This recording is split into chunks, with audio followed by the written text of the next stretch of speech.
I read somewhere that mathematicians can turn a sphere inside out. Yes, that's true. What's the big deal? Just poke a hole in it and pull it through. Sure, but the point is to do it without making a hole. But then it seems impossible. You're right. You cannot do it with an ordinary sphere, like a basketball. You have to understand the rules of the game. This sphere is made of an abstract elastic material that can stretch and bend and pass through itself. But you cannot rip or puncture this material without destroying it, and you cannot crease it or bend it sharply. If the surface can pass through itself, what's the problem? Do you think allowing self-intersections makes it easy? Try it. I'll push the two halves right through each other. Be careful. What about that ring around the equator? Remember, you mustn't tear or crease it. Let me try again. That's no good either. You're pinching it infinitely tight. But then there's no way. It's impossible. You'd have to crease or pinch it to turn it inside out. It is surprising, but watch this. Is this it? Is this a sphere turning inside out? You bet. That wasn't easy to follow, was it? To figure out what's going on, let's look at something simpler. A circle. We'll build a vertical wall along the circle so that we can color the two sides differently. Can you gradually turn this circle into this other circle, where the purple and gold sides are reversed without creating sharp corners? Of course. I can turn a rubber band inside out. Remember, we're really trying to turn the circle inside out. We only built the wall so we could see the different sides. Oh, yes. The wall has to stay vertical, and it can't have creases, but it can pass through itself. Fine. Let me try. Watch out. That was a sharp bend. If we could make sharp bends in the material, we'd be able to turn any curve into any other by moving each point of the initial curve in a straight line toward a target point in the final curve.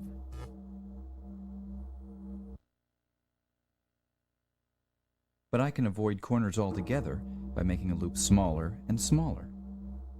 That's an interesting idea, but pulling a loop tight is not really a gradual change. It's like having a corner in disguise. So it's against the rules. Well, if you can't have corners, and you can't pull loops tight, I think it's impossible to turn the circle inside out. Yes, you're right. Wait a minute. Am I supposed to believe that you can turn a sphere inside out, but not a circle? Yes.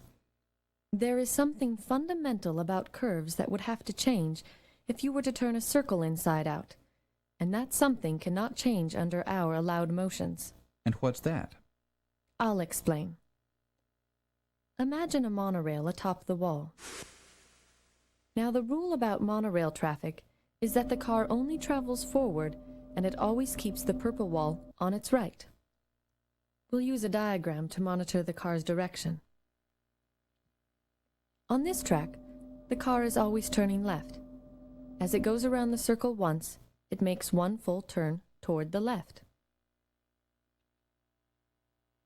On a more complicated track, the car might sometimes be turning left and sometimes right.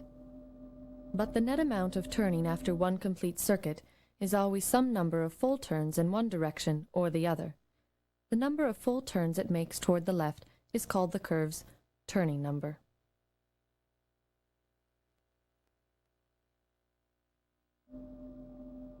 For a curve where there is more turning toward the right than toward the left, the turning number is negative. Hey, and if there's no net turning, the turning number is 0. Right. I had a hard time following the net turning for this winding track. That's natural, but there's another way to get the right answer. Find the spots where you're traveling in a particular direction, like due east. Let's see. Since we're looking from the south, that would be wherever the monorail is going toward our right, where we see the purple wall face on. Exactly. At some of these points, the track is curving away from us. Viewed from here, it looks like a smile. At these places, the car would be turning left. At others, the track looks like a frown. Curving toward us, at these points, the car would be turning right. The net number of full turns increases when the car passes a smile and decreases when it passes a frown. Starting at 0. 1, 2, 3, 4, 3, 2, and we finish with 3.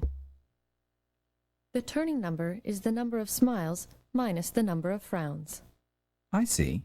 The turning number measures happiness. If you insist.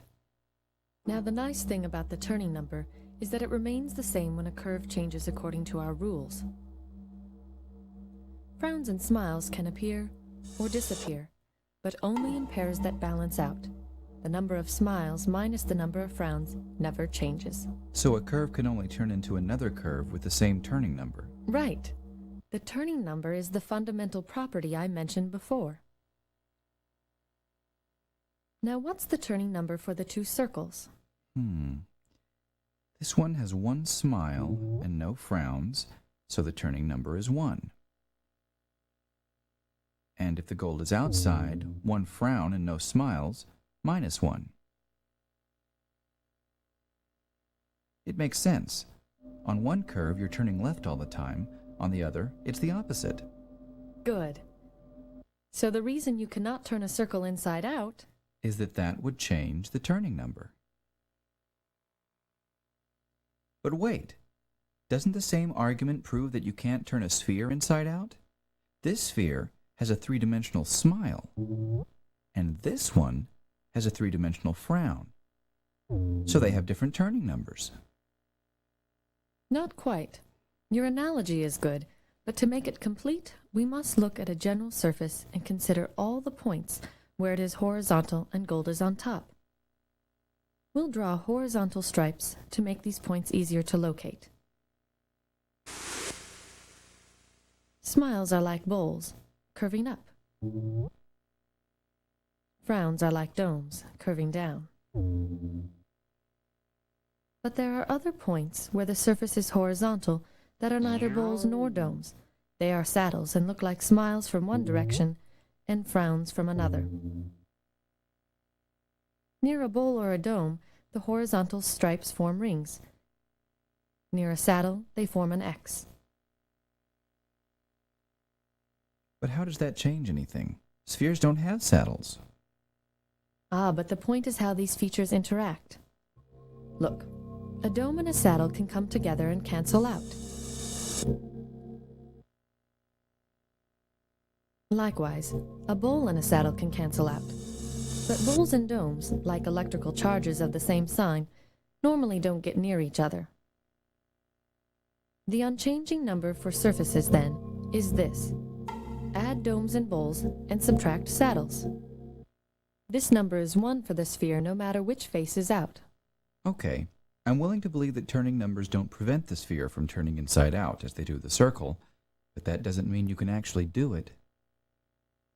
We'll get to that. I know it's hard to see.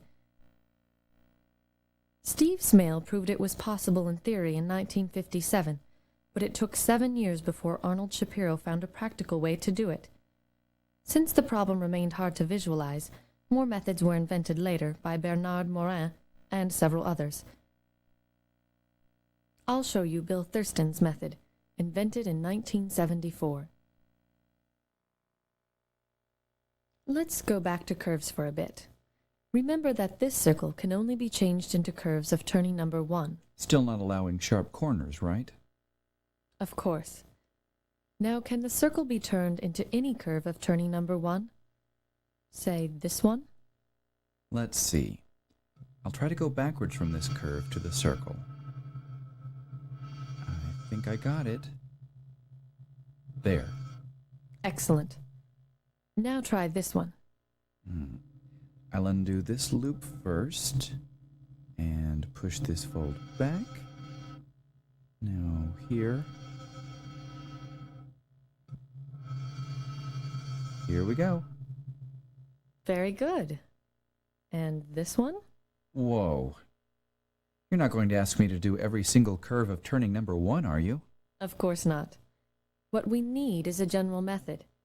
Do you remember the simple way to transform one curve to another when sharp bends are allowed? Yes. You just go straight from one to the other. That's the one. When the curves have the same turning number, this method can be adapted to work without sharp bends. The trick is to add waves to the curve. Can we do it on a simpler one? Sure. We start by marking small pieces of the curve that will serve as guides for the transformation. We'll concentrate on these segments now. We move the centers of the guide segments straight toward their final destinations on the circle, without any rotation. Next, we rotate the guides so that they are lined up with the circle. Okay. What about the parts in between? That's where the waviness comes in. We make the connecting segments between adjacent guides bulge out into corrugations. This allows the segments to move freely around each other as long as they remain more or less parallel. Oh, I see. The guides can move around without creating sharp bends. Correct. Here is the transformation of the whole curve. The original curve in blue develops sharp corners, but the wavy curve is springy enough to remain smooth throughout. We have to keep adjacent guides roughly parallel as we rotate them to align with the circle. This is possible as long as the turning number of the original curve is 1. Why can't we align the guides if the turning number isn't 1? Watch what happens when we try to turn a figure 8 into a circle.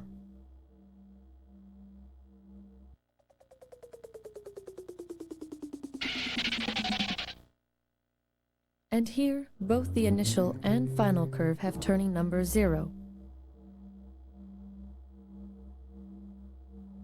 Using this method, or others, you can always transform one curve into another with the same turning number.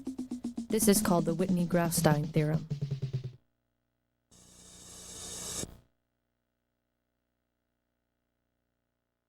And what does this have to do with the sphere? A lot. Think of the sphere as a stack of circles, deformed into a barrel shape and closed off by caps above and below.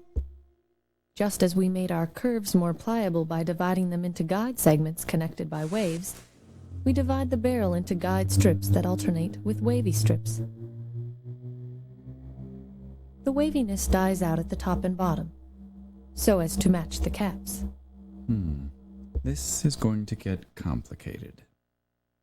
Then, for now, let's look at a single guide strip along with the caps. Start by pushing the two caps past each other. Before, when I pushed the poles through, it made a crease. Stop before the crease, when the guide has a loop in the middle.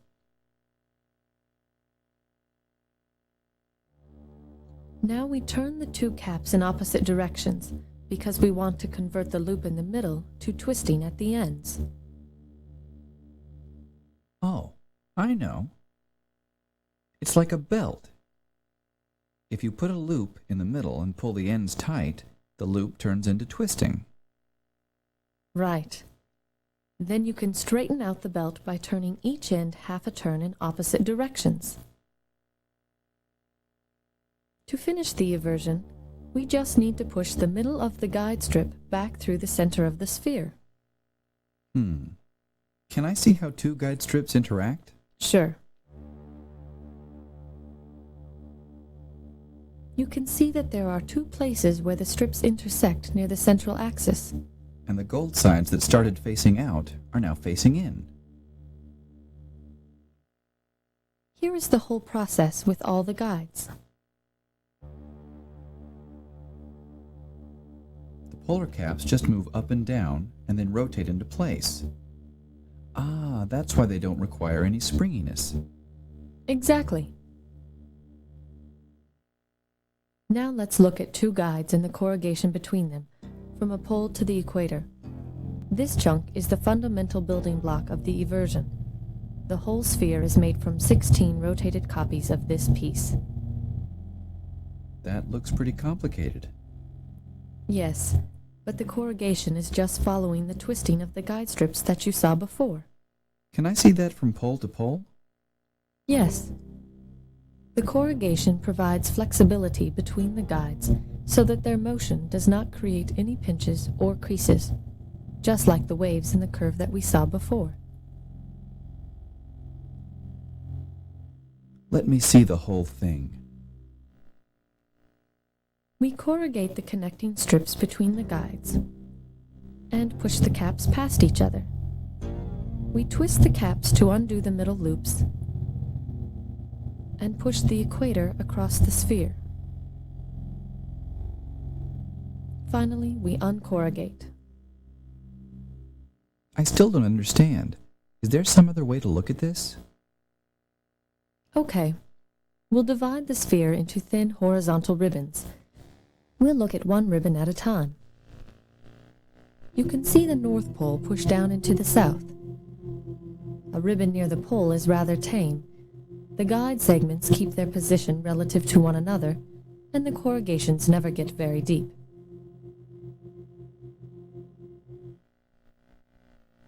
Ribbons closer to the equator are wilder, so we'll split the screen to see what's going on. On the right, the camera tracks the ribbon from above, so its apparent size does not change. This overhead view highlights the symmetries that are hidden in the side view on the left, where we see the position of the ribbon in space.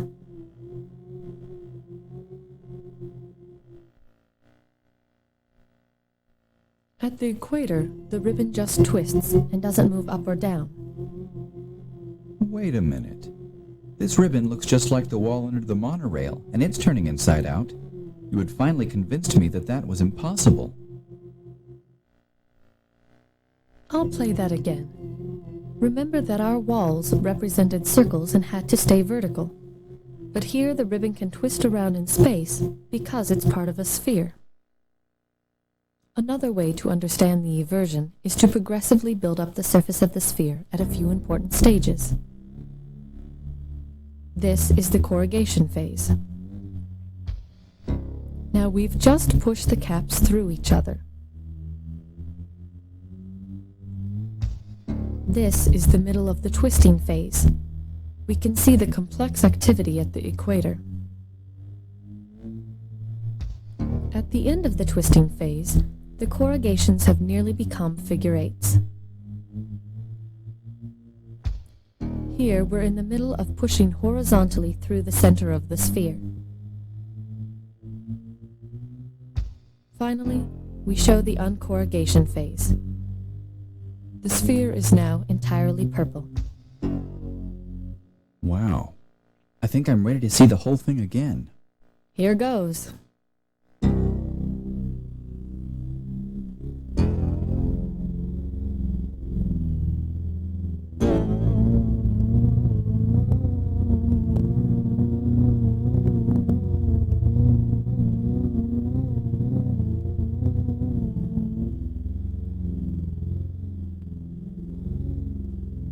You were right.